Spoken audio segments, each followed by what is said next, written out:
Alhamdulillah, alhamdulillah, dulur Victor. Semoga di pagi hari ini kita semua senantiasa dalam keadaan sehat walafiat, dalam lindungan Allah Subhanahu wa taala, ditambahkan iman kita, ihsan kita, dan juga diberikan keistiqomahan, kekuatan untuk mengaji di Fajar Syiar El Victor. Dulur, kali ini kita akan mengaji kepada guru kita yang tak lain adalah Gus Sa'dullah Syarafi. Beliau adalah putra dari Kiai Haji Husein Ilyas Mojokerto, pengasuh kajian kitab Wasoya dan dosen Universitas Islam Negeri Sunan Ampel Surabaya. Beliau juga merupakan dai muda dengan jam terbang yang sangat tinggi. Dulur Al-Victor, Anda juga bisa ikuti kajian pada pagi hari ini melalui live streaming Instagram Radio Al-Victor dan aplikasi streaming Radio Al-Victor. Anda juga nanti bisa bergabung dengan kami di 081234939390. Baik dulur, beliau juga sudah hadir di studio. Mari kita mulai dan sapa beliau bersama-sama. Assalamualaikum warahmatullahi wabarakatuh, Gus. Waalaikumsalam warahmatullahi wabarakatuh. Alhamdulillah sehat walafiat, Gus, hari ini. Insyaallah. Nah, di studio gini insyaallah ya sehat lah. Alhamdulillah, masya Allah. Semua dulur Al-Victor yang mendengarkan juga dikarunia kesehatan yang sempurna oleh Allah Subhanahu. Amin, amin, amin, amin ya rabbal alamin. Bagaimana kabarnya apa, Gus? Alhamdulillah ini sudah mulai kegiatan. Alhamdulillah. Waktu penutupan ngaji itu sudah bisa mengisi doanya saja gitu. Dan insya Allah ini habis hari raya ini kalau memang diperkenankan oleh Allah sudah bisa normal kembali untuk menerima tamu gitu. Cuman mungkin untuk ngaji-ngaji keluar harus sabar menunggu lebih lama. Masih dibatasi ya, Gus ya, masya Allah. Alhamdulillah. Baik, Gus, kita mulai ngaji kita, Gus, untuk hari ini. Silakan, Gus. Bismillahirrahmanirrahim. Assalamualaikum warahmatullahi wabarakatuh. Waalaikumsalam warahmatullahi wabarakatuh. Bismillah, alhamdulillah. Wassalatu wassalamu ala rasulillah Sayyidina Muhammadin ibni Abdillah wa ala alihi wa sahbihi wa mawala. La haula wa la quwwata illa billah, amma ba'da. Yang sangat saya hormati, saya muliakan Mas Isak di studio beserta seluruh kru Al-Victor dimanapun berada. Tamu spesial hari ini Masya Allah. Kakak saya, senior saya ya. Beliau jauh-jauh datang hanya untuk mengantarkan kopi Batam bagi saya. Matur nuwun. Nah, sengaja saya tak sebut namanya supaya tak sampean cari. Orang radio itu biasanya jenenge penasaran gampang gitu. Ya. Serta seluruh dulur Victor dimanapun jenengan berada dan bisa mendengarkan siaran hari ini. Semoga semuanya selalu dikaruniai kesehatan yang sempurna oleh Allah Subhanahu wa taala. Dijadikan segala rezekinya menjadi rezeki yang barokah manfaat. Tidak lupa terima kasih yang sebesar-besarnya kepada Kanjeng Nabi Muhammad sallallahu alaihi wasallam. Allahumma shalli wa sallim wa barik ala sayyidina Muhammad. Semoga kita semua hari ini berkah dari majelis ilmu, berkah dari bulan Ramadan, semuanya beserta seluruh keluarga, anak cucu dan leluhur-leluhurnya menjadi orang-orang yang layak mendapatkan cintanya Kanjeng Nabi. Disyafaati Kanjeng Nabi dunianya, juga disyafaati Kanjeng Nabi di akhiratnya kelak. Bismillahirrahmanirrahim. Qala al-musannif rahimahullahu taala wa nafa'ana bihi wa ulumihi wa ulumina wa ulumikum wa ada alaina min barakatihi fid dharaini amin. Kita masuk ke dalam pembahasan tentang sabar. Okay. Faha antal yauma qad balagta darajatal lati arafta biha faidatas sabri ala ta'allumi fil maktabi wa alimta anna muallimaka kana sa'iyan fi maslahatik. Bahwa tekanan bagi diri kita sendiri agar selalu memunculkan tidak hanya rasa kepingin tapi juga rasa butuh kepada guru itu dua. Nggih. Jadi yang pertama faidatus sabri ala ta'allumi fil maktabi. Bahwa ketika kita ini didampingi oleh seorang guru, ketika kita sebagai murid, ketika kita ini didampingi oleh orang tua sebagai anak, itu baru benar-benar bisa menyentuh esensi dari sabar pada saat belajar. Itu adalah karena adanya support system. Support system. Ya. Siapa support sistemnya? Murid, ya guru. Melalui apa? Melalui bimbingan, melalui keteladanan, dan melalui arahan-arahan. Ya, 3 yang saya ucapkan ini masuk dalam kategori nasihat. Okay. Wa alim ta'ana mu'allimaka kana sa'iyan fi maslahatik. Yang kedua, dengan kita ini mempunyai guru, dengan anak ini istilahnya itu punya kecenderungan untuk istilah ini meneladani orang tua. Lama kelamaan kita pasti sadar betul bahwa sejauh apapun kaki kita melangkah, itu pada dasarnya yang kita lewati itu adalah alas maslahah yang telah dibentuk oleh orang tua kita, alas maslahah yang telah dibentuk oleh guru-guru kita. Maka faidah ini menjadi krusial. Gitu. Faidah ini menjadi krusial. Bagaimana mungkin seorang murid itu menyadari bahwa betapa yang memperjuangkan derajatnya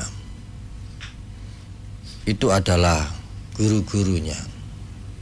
Bagaimana mungkin seorang anak itu menyadari bahwa orang-orang yang merelakan dirinya menjadi jalan kebahagiaan bagi anak-anaknya itu adalah orang tua. Jika anak itu sendiri apatis. Apatis itu 2 sih. 1, tidak kuat dengan tekanan, sehingga menganggap semua hal yang ada di kanan kirinya ini adalah beban bagi hidupnya. Ini adalah ciri-ciri orang yang tidak sabar. Yang kedua, tidak aware dengan masalah. Orang yang tidak aware dengan masalah itu dalam artian dia merasa bahwa apa yang dia capai itu adalah mutlak dari apa yang dia usahakan. Tidak menganggap bahwa ada kontribusi-kontribusi yang sangat krusial yang membentuk jalan yang sedang dilaluinya menuju posisi yang dia inginkan. Apatis sebenarnya. Yang apatis itu tentang kesabaran. Gitu. Yang kedua itu tidak aware. Saya pakai bahasa sing rodok keren titik lah. Saling ngarepku mahasiswa. Jadi nek bahasa Indonesia ne ya wis apatis iku mati rasa lah. Mati rasa terkait dengan napa jenenge dirinya sendiri. Kalau tidak aware itu, tidak peduli itu berarti mati rasa dengan kebaikan yang ada di sekitarnya. Orang tidak sabar itu karena tidak mau memberdayakan hal-hal baik yang ada pada dirinya sendiri. Masya Allah. Jadi pada diri kita ini sebenarnya sudah diberi tools oleh Allah Subhanahu wa Ta'ala. Ada bermacam-macam alat yang bisa kita pakai untuk menghadapi arahan takdir yang telah ditentukan oleh Allah Subhanahu wa taala. Dan itu oleh guru diberi panduan.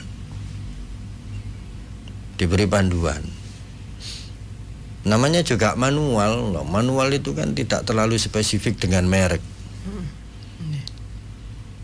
Ini beda dengan toko elektronik yang manualnya langsung menyebut merek. Untuk merek ini caranya begini, merek ini.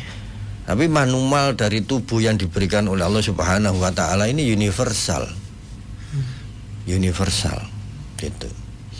Manualnya itu ya Al-Qur'an dan dawuh-dawuhnya Kanjeng Nabi yang berbentuk hadis itu. Yang kemudian saripatinya berwujud dalam bentuk nasihat. Nasihat itu manual. Gitu. Sampean hidup itu begini, mesti begini, harus begini, jangan begini. Ini manual. Manual. Lah orang-orang yang tertib manual itu akan muncul semacam refleks imun ketika menghadapi apa istilah ini ketidaksesuaian antara perasaan dan emosi. Yang menyebabkan orang tidak sabar itu kan adanya goncangan di salah satu ini. Kalau tidak goncangan emosi ya goncangan perasaan. Loh, emosi dan perasaan itu apa berbeda? Oh, sampean googling dhewe. Saya tidak akan menjelaskan panjang lebar tentang apa beda emosi dengan perasaan.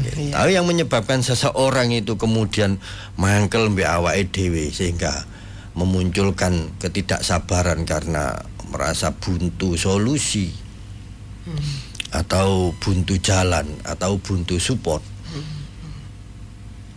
Itu lebih bukan karena dia ini tidak punya manual, tapi abai dengan manual. Jadi anak itu selalu punya tempat kembali. Namanya murid itu juga selalu punya tempat kembali. Ada juga sih ketika saya menerangkan begini ya bertanya, anak terus sehingga ada wong tua nggak play iyo nopo Gus. Kembalinya tempripun ya Gus. Bagaimana dengan orang tua yang tidak menampakkan dirinya sebagai support sistem yang bagus? Ya, saya menyebut orang tua dan guru ini sebenarnya tidak asing sebagai orang yang telah melahirkan kita, orang yang secara genetik bersambung dengan kita. Karena guru-guru kita itu juga orang tua kita. Orang-orang tua kita. Artinya apa?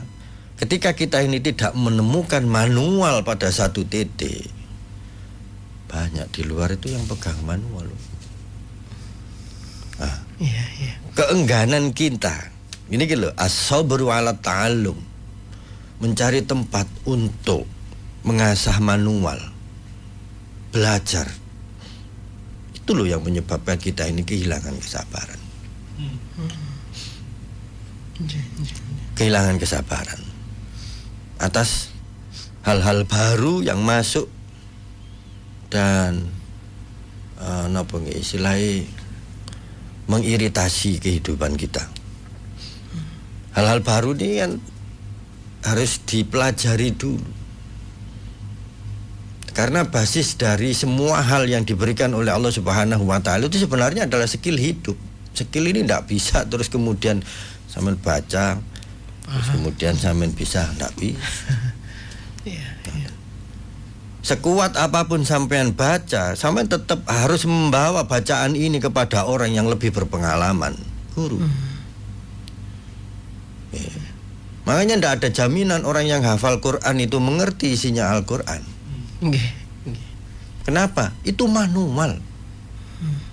Apa sampean pikir ketika sampean membaca seluruh rangkaian manual dari satu elektronik terus kemudian ketika itu rusak sampean bisa dandani? Gak bisa.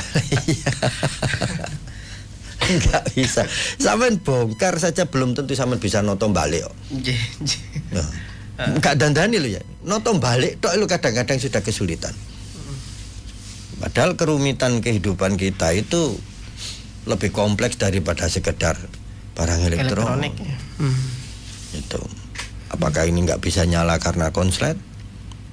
Apakah ini nggak bisa nyala karena kotor? Apakah ini nggak bisa nyala karena ada kabelnya yang putus? Apakah ini nggak bisa nyala karena salah apa jenenge voltase? Apakah ini nggak bisa? Ini hal-hal yang sangat berbeda sekali. Tapi masalahnya satu, nggak nyala.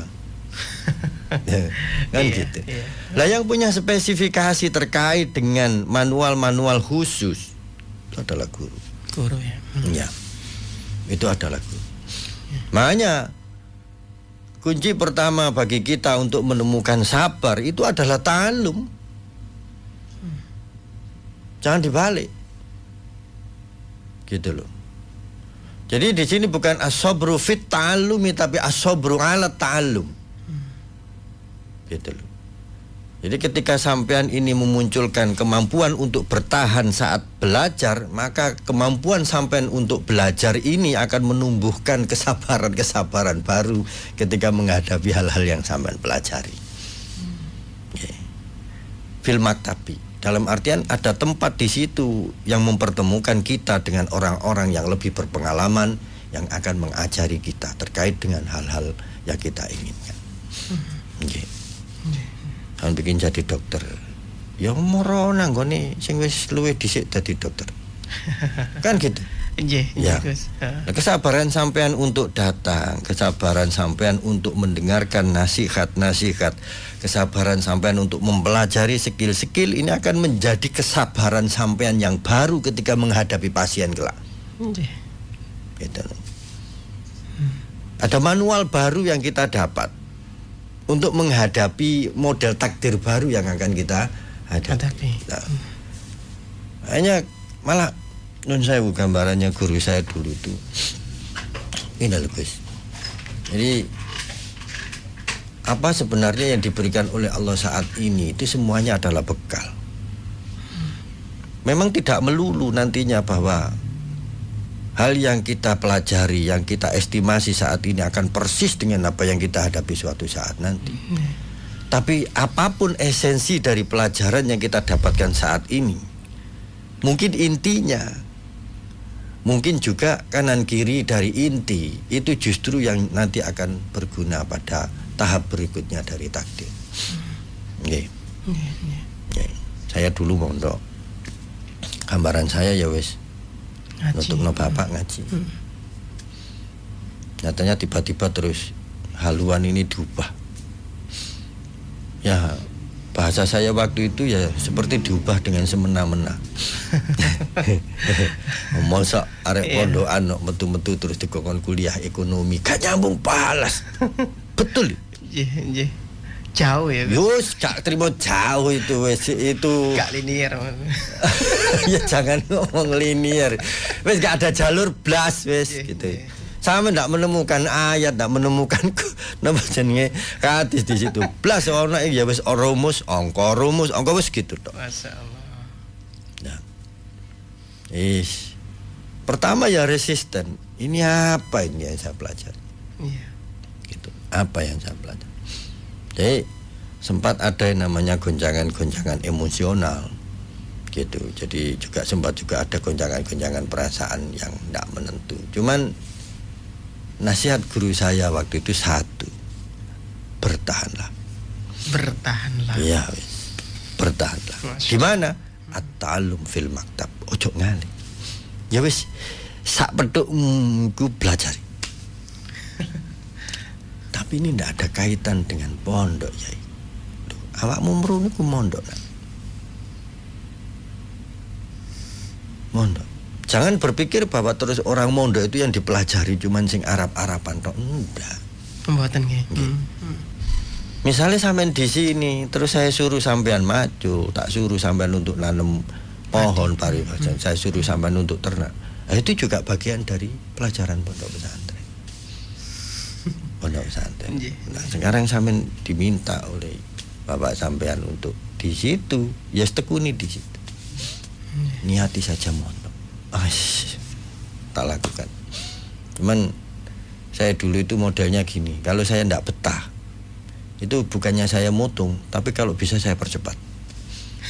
Jadi kalau misalnya gitu, saya ndak istilahnya itu ndak cocok dengan apa yang saya hadapi, itu bukannya terus saya malas-malasan sampai 6 semester, 7 semester, 8 semester sampai boten, kalau bisa malah 4 tahun selesai. Diselesaikan. Maksud saya gini, lebih cepat lebih baik gitu loh. Saya biar tidak merasakan panjang-panjang gitu loh. Akhirnya ya itu tadi, wis sekuat tenaga saya selesaikan. Wis dengan hasil berapapun, pokoknya target saya 4 tahun harus selesai. Setelah itu saya tak kembali kepada habitat saya yang lama. Benar, 4 tahun selesai, mondok lagi. Habis itu 5 tahun kemudian suruh sekolah lagi. Loh, ekonomi lagi. Walah, ya wis lah, sekolah lagi. Nah, ternyata kemudian dari apa yang saya lakukan itu benar-benar menjadi maslahah, sa'ian fi maslahati. Saya menemukan. Sekarang saya hidup di ranah perbankan. Saya hidup di Winsa. Ternyata memang membutuhkan 2 titik ini sekaligus. Jadi istilah Arab-Araban teko pondok biyen yo kanggo rumus-rumus sama angka-angka yang dari ekonomi juga terpakai. Masya Allah. Ya, gitu loh. Nah, ini kan bagaimana caranya kita mengawasi lalu lintas uangnya orang, tapi cara mengawasinya dengan mencermati Al-Quran dan hadis. Nah, kalau kotor salah satu kan ya tidak bisa. Oh, nek angkanya seperti ini, itu berarti prosesnya seperti ini, berarti ini dulu munculnya dari akad seperti ini. Lah kok ini ada tambahan, tambahannya ini termasuk kepada tambahan yang baik apa tambahan yang buruk. Nah, itu dianalisis dengan menggunakan angka, juga dianalisis dengan menggunakan ayat. Duh, siapa yang menyangka terus kemudian bahwa ternyata 2 hal yang dulu mungkin secara serampangan ditunjukkan oleh orang tua saya, dikuatkan oleh guru saya untuk saya jalani, ternyata benar-benar menjadi sumber maslahah bagi takdir saya berikutnya. Lah kok coba saya sekarang hidup di posisi seperti ini, dulu tidak pernah kuliah di ekonomi atau dulu tidak pernah mondok, ya uka-ukanya saat inilah. Gitu. Ini hidup saya tidak menjadi cobaan. Artinya sabar yang saya hadapi saat ini itu adalah sabar yang menyenangkan. Sabar nandangi, bukan sabar mempelajari lagi, atau bukan sabar menahan diri supaya tidak napa jenenge putus asa, tapi ini sabar menjalani. Jadi napa nggih, sabar untuk menjalani passion itu enak. Jadi sampean sabar dengan sesuatu yang sampean bisa, itu kembalinya adalah bersyukur. Nggih. Kembalinya adalah bersyukur. Soalnya bisa. Loh, tapi menjalannya ini tetap harus dengan sabar gitu loh. Kayak kita siaran seperti ini kan harus dijalani toh. Iya, saya harus sabar di sini 1 jam. Saya harus sabar ngomong 1 jam. Saya harus sabar punya materi 1 jam. Yang kalau misalnya dulu tidak pernah diajari, tidak pernah diberi manual oleh guru saya, tidak diarahkan oleh orang tua saya, maka 1 jam ini neraka bagi saya. Tersiksa ya. Loh ya jelas lah. Gitu loh. Sampai tidak punya kemampuan broadcasting, sama tidak pernah ada yang mengajari tentang bagaimana siaran, sama tidak ada yang mengajari tentang public speaking, terus tiba-tiba disuruh jadi apa jenenge? Pembicara. Iya, seperti ini. Bukan soal mati kutu, kita ini selalu seperti sedang berada di dalam pertempuran, merasa terancam dengan keadaan kita sendiri. Gitu loh. Ya, nah. Jadi di taklim itu kan selalu digitukan. Jadi innal muallima wat tabiba kilahu mala yang syahani idza malami kroma. Bahwa namanya guru dan tabib atau dokter itu tidak akan pernah bisa, layan sohani itu tidak bisa memberi progres, memberi tambahan-tambahan kebaikan idza malam yukroma. Jika tidak ada unsur-unsur ikram itu kan memuliakan karena butuh. tidak memuliakan karena ingin loh ya. Ikram itu memuliakan karena butuh. Jadi Al-Qur'anul Karim, Al-Qur'an yang mulia karena kita butuh. Nah, jadi Allah itu karim karena yaitu mulianya itu karena makhluknya butuh. Ya lah, guru, orang tua itu juga sama. Karimnya itu, mulianya itu muncul karena kita butuh kepada mereka. Nah, artinya kalau orang tidak bisa memuliakan guru, ikramnya kepada guru kurang, maka artinya kan dia sama saja dengan mengakui kepada Allah Subhanahu wa Ta'ala bahwa dia nggak butuh gitu loh. Masya Allah. Gitu.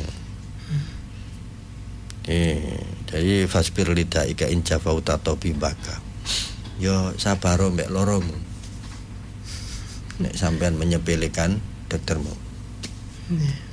Wak kena pijah lika in jafauta mu'allima. Ya, siku tadi kuat-kuat no dalam posisi menjadi orang yang tak ngerti apa-apa. Nah, ketika kita ini berlepas diri dari ikram kepada guru. Ya ini tadi. Jadi jenis kesabaran yang pertama kali kita munculkan itu adalah kesabaran untuk mencari nasihat. Ini yang penting. Nah, ketika kita ngomong soal mencari nasihat, maka secara utama gitu, secara utama yang kita butuhkan adalah seorang guru. Gitu. Maka hal paling penting bagi orang-orang yang jahil itu adalah ta'allum. Belajar. Nah, untuk belajar itu pasti ada dua titik. Ada muallim, ada maktab. Ada zaman. Nah, tiga-tiganya ini membutuhkan kesabaran. Kenapa? Ya namanya prototipenya guru itu beda-beda. Gitu. Nggak bisa terus kemudian kita bikin kriteria pokoknya guruku koyok ngene lah kok enak. Nah, itu kan kita tidak sedang membeli barang yang ada di warung kelontong kan ya ndak toh. Wis milih ae merek iki ndak bisa begitu juga. Gitu. Jadi ya wis iyalah. Jadi as-sabru pertama bagi seorang anak itu adalah menghadapi nasihat-nasihat orang tuanya. As-sabru pertama bagi seorang murid itu adalah meresapi nasihat-nasihat dari gurunya. Jadi ini faidatus sabri. Ketika kita ini bersabar terkait dengan masalah pembentukan skill, sabar ketika kita ini istilahnya memvisualisasikan nasihat-nasihat, memvisualisasikan manual-manual itu tadi, itu nanti akan menumbuhkan kesabaran yang lebih bukannya lebih menyenangkan, yang lebih elegan ya, kesabaran yang lebih elegan ketika kita menjalani takdir berikutnya. Kenapa? Ya tinggal menjalani. Karena ketika kita seperti itu, nasihat-nasihat yang dimunculkan oleh seorang guru dulu yang kemudian kita jalani dengan sabar, ini akan menjadi skill baru bagi kita untuk menjalani roda kehidupan berikutnya. Masya Allah. Ya, kayak gini dulu dipertemukan dengan banyak orang yang rata-rata itu maestro di public speaking. Ya, siapa yang menyangka terus kemudian saya meneruskan jejak mereka menjadi public speaker. Dan gitu. Nggak ada. Tapi waktu yang akan membawa ke situ. Kenapa? Ya karena dulu kesabaran kita di awal itu adalah tentang hal itu. Gitu. Ini bukan tentang napa jenenge tuntutan nasib mboten. Orang yang ngomong tuntutan nasib itu sebenarnya adalah orang yang ngempet. Gitu loh. Orang yang ngempet. Nggak ada orang yang dituntut untuk menjalani profesi tertentu, itu nggak ada. Bahwa kecuali dia memang bisanya di situ. Yang lebih parah lagi, nggak ada orang itu terpaksa menjalani takdir, itu nggak ada. Nggak ada ya Gus ya. Iya, yang ada itu adalah orang yang gagap dengan takdirnya sendiri karena di awal-awal dia gagal untuk menemukan tutor yang baik, dia gagal untuk menemukan takdir yang jadi manual yang baik, dia gagal untuk memvisualisasikan nasihat-nasihat ini dengan cara mendatangi guru-guru yang tepat. Masya Allah. Tuh, saya ini punya guru lah. Kalau sampean punya guru tapi ternyata nasihatnya tetap juga tidak menyebabkan sampean sabar menghadapi takdir, ya kembali kepada syair itu tadi. Jangan-jangan sampean ndak ikram. Kan gitu. Karena kunci kesabaran itu adalah memuliakan. Ya tak sebut di sini. Kunci dari orang yang sabar itu adalah tumbuhnya sikap memuliakan. Kenapa? Ya karena dia tahu butuhnya apa. Orang sabar itu berarti dia tahu butuhnya apa, karena dia sedang menghadapi sesuatu atau dia akan menghadapi sesuatu. Dan kesabaran ini akan menuntun dia kepada satu kesabaran yang lain, kesabaran ta'allum, kesabaran untuk mencari, mendapatkan dan memperoleh nasihat dari orang-orang yang lebih dulu berpengalaman. Guru. Kan istilahnya gitu tuh. Kalau kita ini butuh uang, kita akan mendatangi sumbernya Allah. Pasti. Ya. Nah, kalau kita ini butuh nasihat, kalau kita ini butuh visualisasi dari manual, ya kita akan mendatangi guru tuh. Ya. Nah, kalau urusan uang saja kita ini bisa langsung ikram kepada orang yang mempunyai uang, supaya kita ini kebagian uangnya atau kita ini kebagian cara untuk mencari uang seperti dia. Lah mosok untuk yang lain itu kita tidak bisa ikram kepada para pemberi manual ini. Masya Allah. Sama tidak menampakkan butuh kepada orang yang memberi sampean nasihat, maka orang yang memberi nasihat lebih tidak butuh kepada sampean. Kenapa? Lu dia sudah enjoy kok dengan yang dihadapi. Saya mekanik 20 tahun. Tanpa sampean datang untuk belajar kepada saya sudah enjoy dengan sepeda motor yang saya dandani, sudah dengan mobil yang saya dandani. Kenapa? Ya karena saya sudah mempelajari dulu. Nanti sampean butuh kepingin bisa seperti saya, nandangi sepeda motor, nandangi mobil-mobil yang rusak. Ya tunjukkan ikram sampean kepada saya. Saya tidak menuntut sampean harus menghargai saya, tapi itu adalah tuntutan pribadi, kebutuhan sampean kepada saya. Jadi ikram itu tidak dipaksakan. Itu adalah konsekuensi dari kebutuhan. Masya Allah. Sampean butuh, maka jalan untuk mencapai titik-titik di mana sampean bisa menghadapi kebutuhan sampean adalah memuliakan orang-orang yang mempunyai ilmu supaya sampean bisa menghadapi kebutuhan sampean. Ini. Saya repot tuh kadang-kadang kan kita ini sangat kapitalis banget. Maksudnya apa? Kalau kapitalis murni saja saya bilang masih baik gitu. Masih mendingan ya Gus ya. Cuman ada juga ultra kapitalis, kabeh dihitung nganggo rego. Rego semuanya. Nggih. Ini kalau saya menghadapi orang yang sangat kapitalis, ya saya berubah menjadi orang yang juga sangat kapitalis. Gitu. Menghadapi murid, saya di sini nih bayar Pak. Loh aku lo gak butuh sampean bayar. Gak butuh sampean bayar. Sampean ndak di sini pun ndak apa-apa. Sampean tidak berguru kepada saya pun ndak apa-apa. Saya ada di sini menghadapi sampean itu karena saya ngeman sampean. Saya datang ke sini sekarang sampean datang duluan ke sini. Ketika sampean menunjukkan butuh dengan tempat ini, artinya sampean juga butuh dengan orang-orang yang ada di dalam sini. Tinggal tentang bagaimana cara sampean menunjukkan rasa butuh itu dengan baik. Jenenge wong njaluk iku Mas, kudu sing apik. Jangan karena sampean punya uang sampean merasa bisa membeli skill.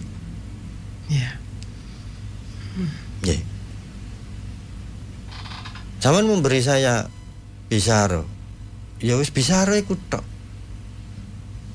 Itu saya makan selesai habis. Tapi skill yang saya berikan kepada sampean pakai selamanya. Nek sampean pancen merasa bahwa apa yang saya ajarkan ini sampean beli, maka sampean hanya boleh memakai itu satu kali. Sekali sampean sekali bayar. Supaya sampean berani memakai lagi ilmu yang saya berikan, sampean harus selalu membayar royalti kepada saya. Wani? Menghadapi orang kapitalis itu harus dengan cara yang kapitalis. Lo begitu kan, royalti kan begitu sekarang. Iya laras. Sampean berani ngomong bahwa saya ini bayar Pak ke sini, oke tak kasih sampean satu kali. Pakai itu satu kali. Berani sampean pakai dua kali, tak hitung nyolong sampean. Sampean bayar saya itu untuk memancing rasa butuh saya kepada sampean. Bukan untuk membeli saya, Mas. Kalau dengan unjuk sajen ini, bayar ini, terus saya tertarik untuk berbagi ilmu dengan sampean, lah barulah di situ ketemu. Gitu. Yang kemudian sampean bayar ke saya itu bukan duit sampean, tapi kesabaran sampean ada di hadapan saya, itu bayaran bagi saya. Itu bayarannya ya. Iya. Nah, imbal baliknya dari saya berbagi skill yang saya punya kepada sampean, dan itu akan sampean bawa seumur hidup, sampean pakai seumur hidup. Free. Seumur hidup ya. Nggak ada urusan uang di urusan guru dan murid, nggak ada, Mas. Sampean nggak akan nemu itu transaksinya. Makanya nggak ada akad tentang guru dan murid, nggak ada. Yang di sini itu adalah tentang ikroman wa tahriman. Memuliakan dan saling memuliakan. Sampean datang ke sini menunjukkan butuh kepada saya. Oke, tapi sikap sampean dengan cara membutuhkan ini nek salah, ya salah wis. Karena ketika muncul di dada saya gak butuh dengan sampean, selesai sampean.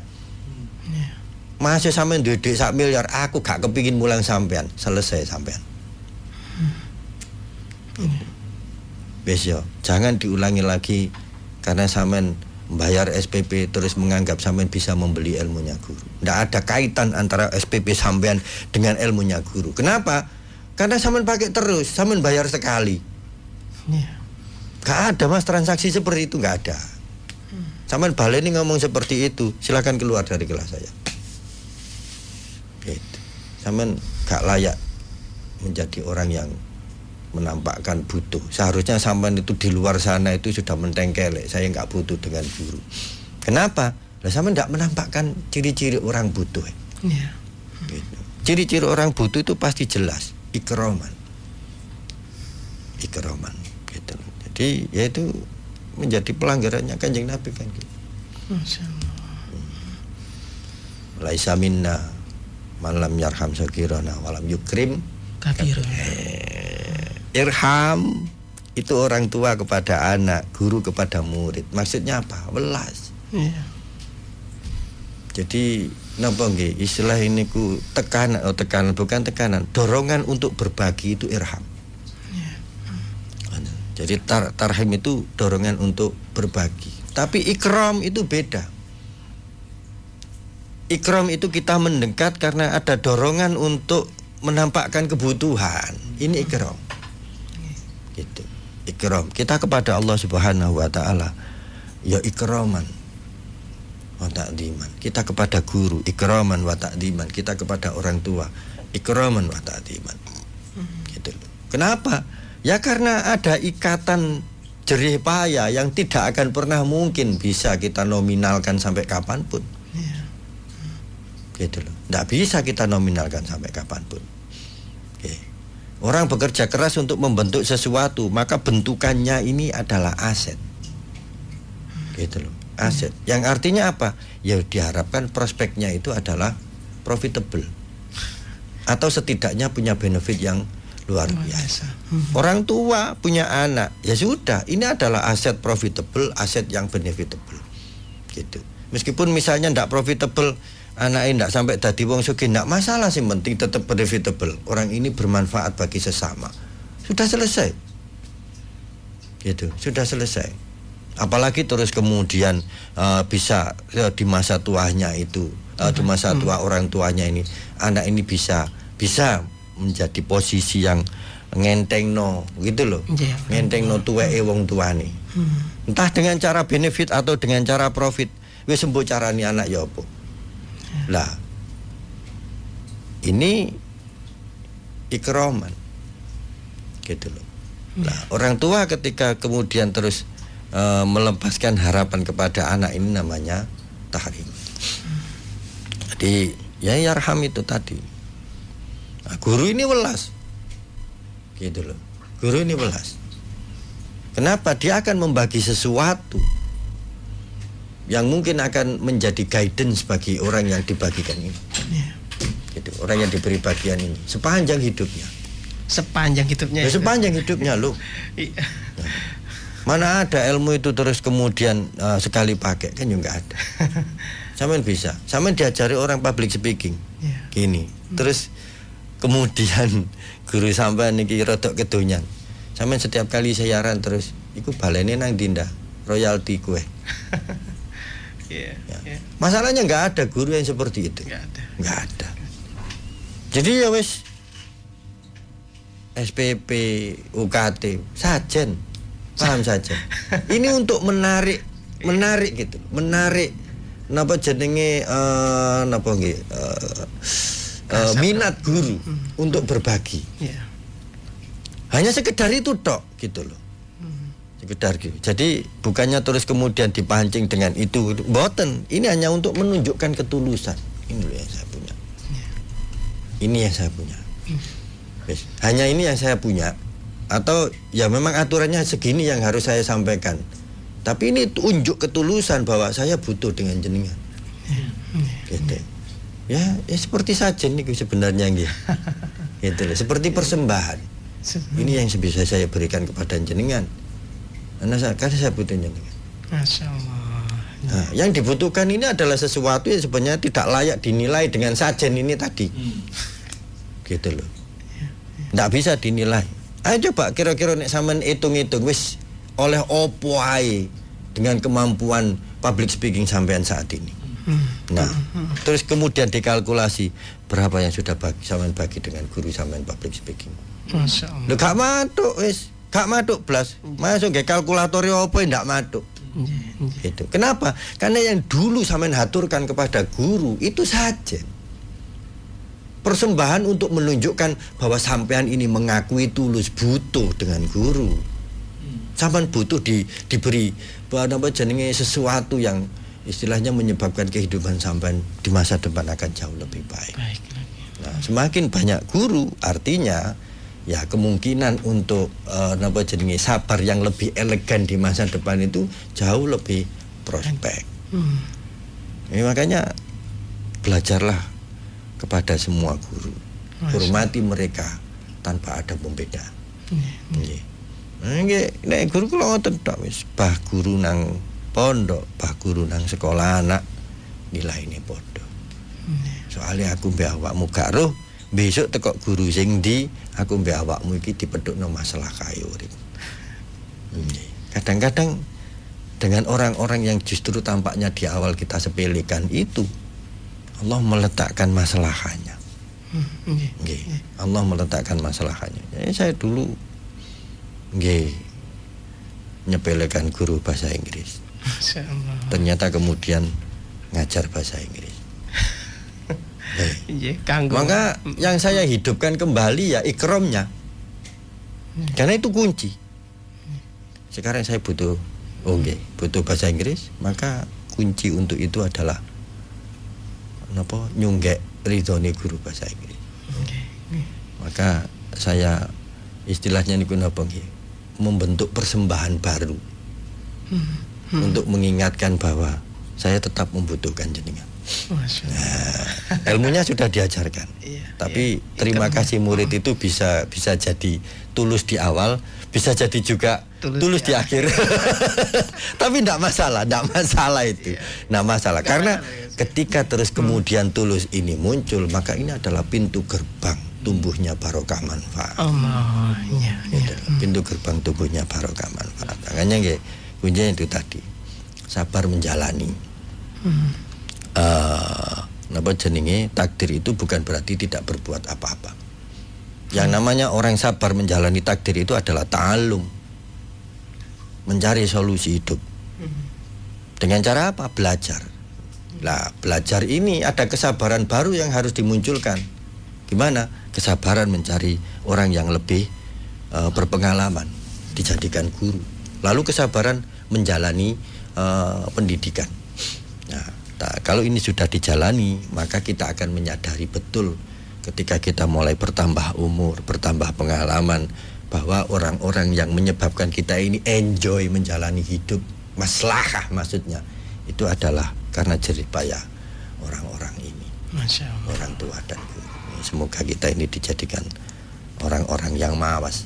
Amin. Amin. Mawas itu tahu diri bahwa semua yang kita punya saat ini itu pada dasarnya royaltinya dipegang oleh banyak orang. Kewajiban kita itu adalah berterima kasih kepada mereka setiap saat. Mungkin itu dulu yang bisa saya sampaikan. Alhamdulillah. Karena waktu kita terbatas ya Gus ya. Sebenarnya luar biasa sekali ini untuk diikuti kajian pada pagi hari ini. Gus, mungkin bisa kita tutup dengan doa Gus. Oke. Semoga kita semua dijadikan oleh Allah Subhanahu wa taala menjadi orang-orang yang sabar. Amin. Baik itu sabar menghadapi tekanan atau sabar menjalani tekanan. Al-Fatihah. Bismillahirrahmanirrahim. Alhamdulillah. Iyyaka na'budu wa iyyaka nasta'in. Ihdinas siratal mustaqim. Siratal ladzina an'amta 'alaihim ghairil maghdubi 'alaihim waladdallin. Amin. Sampun. Matur sembah nuwun Gus. Wassalamualaikum warahmatullahi wabarakatuh Gus. Waalaikumsalam warahmatullahi wabarakatuh. Baik dulur Victor, saya sudah perjumpaan kita di Fajar Asyara. Semoga bermanfaat dan berkah untuk kita semua. Saya Ishak mohon pamit. Ihdinas siratal mustaqim. Wassalamualaikum warahmatullahi wabarakatuh. Waalaikumsalam.